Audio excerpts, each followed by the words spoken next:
Hindi niyo ba napapansin, kakaiba na ang ating daigdig? Habang tumatagal, papainit ang ating mundo, marahil ito ay parusa na ng may likha.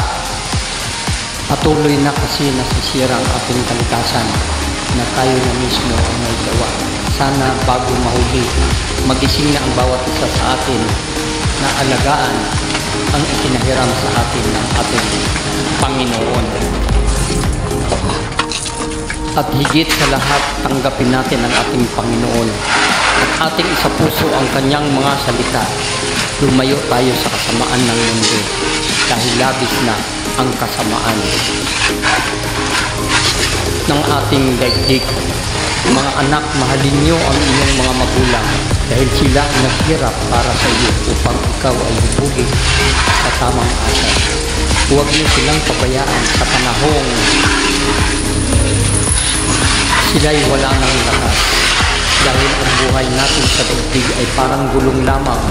Ngayon ikaw ang malakas, bukas ang ikot ng gulong, mahina na rin. Huwag mong gawin sa mga magulang mo, ayaw mong gawin din sa iyo ng mga anak mo pagdating ng panahon. Ipadama mo ang tunay na pagmamahal sa kanila. Habang sila'y narito pa, ipakita mo ang tunay na kahulugan ng pag-ibig na pinagkalit sa atin ng mga kapal. Kaya kapatid, sana bago huli ang lahat, gawin mo na habang may panahon pa.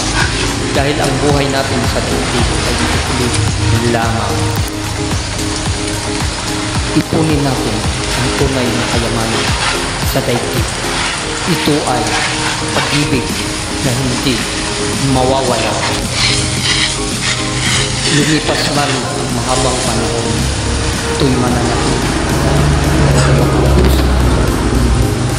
Magpakailanman.